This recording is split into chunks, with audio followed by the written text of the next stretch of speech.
Bom dia, pessoal. Vamos nós aí seguindo com o nosso curso de História Geral, hoje falando sobre o absolutismo francês. Bem, antes de mais nada, recapitulando apenas, é absolutamente necessário sabermos que a concentração total de poderes nas mãos de um rei só é possível graças ao enfraquecimento da nobreza. E assim como aconteceu com a Inglaterra, a nobreza francesa sofre em demasia pelas crises vividas pela Europa entre os séculos XIV e XV, como, por exemplo, as pestes, a fome, as jacqueries, ou revoltas camponesas contra os nobres, e, obviamente, a Guerra dos 100 Anos entre a França e a Inglaterra. Ao longo do século XVI, já com a dinastia Valois, as crises na França continuam agora através das guerras religiosas, que, como sabemos, opõem católicos e protestantes em toda a Europa durante o transcorrer do século XVI. Na França, especificamente, os católicos liderados pela dinastia Valois, que está no poder, enfrentam os huguenotes, como são chamados os calvinistas, os protestantes franceses. O auge desta guerra religiosa ocorre exatamente na chamada Noite de São Bartolomeu, no dia 24 de agosto de 1572, quando ocorreu uma traição por parte da rainha Catarina de Médicis, que ofereceu a mão de sua filha, a princesa Marguerite, ao líder dos huguenotes, um caipira francês chamado Henrique de Navarre e Bourbon. Como isso uniria católicos e protestantes, a França iria se pacificar. Acreditando na verdade da rainha de que isso poderia de fato acontecer, não apenas Henrique, mas milhares de huguenotes vieram à cidade de Paris para prestigiar o casamento. Na noite que antecedeu a ele, entretanto, a rainha soltou seus soldados. Era uma armadilha. Houve um verdadeiro massacre de huguenotes em Paris na noite de São Bartolomeu, o que apenas acirrou os ânimos entre católicos e protestantes franceses.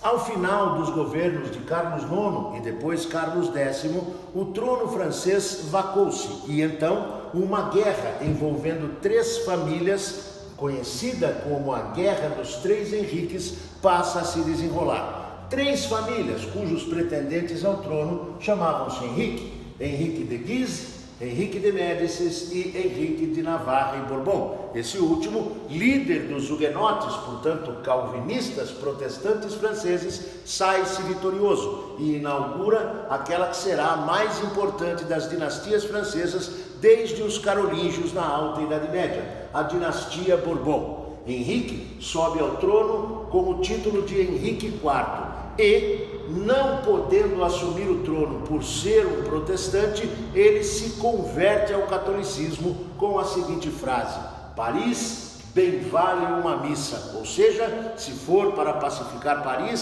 se for para pacificar a França, eu me converto ao cristianismo. Mas é claro que ele não se esqueceu de suas origens protestantes. E em 1598, através do Edito de Nantes, concede liberdade de culto aos franceses. Teoricamente, as perseguições teriam chegado ao fim. Apenas teoricamente.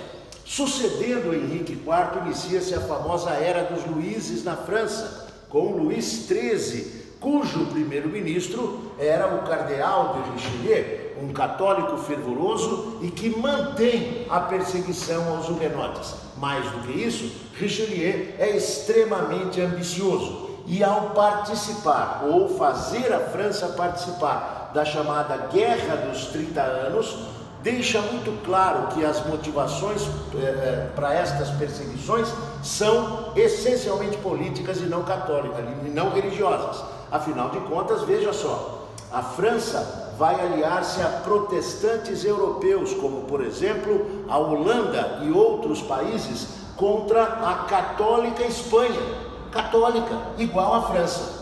Deixa-se muito claro aqui que as perseguições têm motivação política e não religiosa. A França se sai vitoriosa, assim como seus aliados. E esta é uma terrível derrota para a Espanha, que nesse momento está no limiar de deixar de ser a grande potência que foi na Europa durante o transcorrer do século XVI.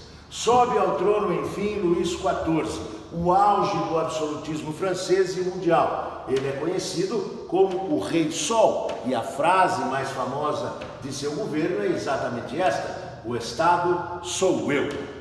Luís XIV irá governar a França por mais de 70 anos e alia-se à burguesia, sem, entretanto, deixar durante todo o seu governo que ela assumisse cargos políticos importantes. Economicamente, entretanto, ele apoia seus empreendimentos. Talvez o mais importante deles seja exatamente o apoio dado pelo seu ministro das Finanças, Jean-Baptiste Colbert, ao desenvolvimento de uma poderosa indústria de artigos de luxo, notadamente roupas e perfumes. Aliás, esse apoio resultaria em um tipo de mercantilismo, assunto de nossa última aula, conhecido como o colbertismo. A corte de Luís XIV será uma corte extremamente refinada. Muito daquilo que conhecemos hoje como etiqueta, por exemplo, ao sentarmos à mesa, a forma de se apresentar os talheres, a forma de se apresentar os pratos, com entrada, com prato principal, com sobremesa, tudo isso foi desenvolvido na corte luxuosíssima de Luís XIV, que passou a ser, digamos que, um exemplo a todas as demais cortes europeias. Todos ambicionavam uma corte como a de Luís XIV. Ele expande o território francês dentro da Europa e fora dela, apoiando a ocupação de terras no continente americano.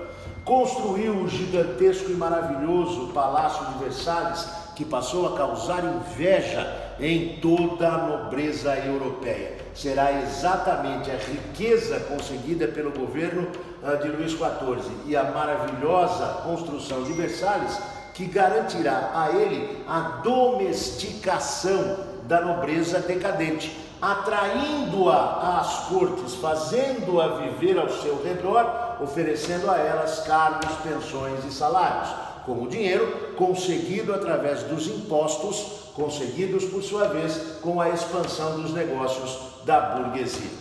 Apesar de ter sido um rei extremamente importante para o desenvolvimento econômico da França, em 1685, Luís XIV provoca uma revolta ou uma reviravolta que será fundamental para o destino futuro da França. Ele revoga o Edito de Nantes, dando reinício oficial à perseguição aos huguenotes, aos protestantes franceses. Isso acabará provocando a fuga de aproximadamente 500 mil huguenotes, notadamente grandes comerciantes e banqueiros, que ao deixarem a França fugindo das perseguições, levam consigo o seu capital, provocando uma grande evasão de capital. Essa saída de dinheiro em gigantescas quantidades de forma muito rápida dá início a uma gravíssima crise econômica, que persistirá durante o governo de Luís XV e Luís XVI, quando, aliás, veremos o início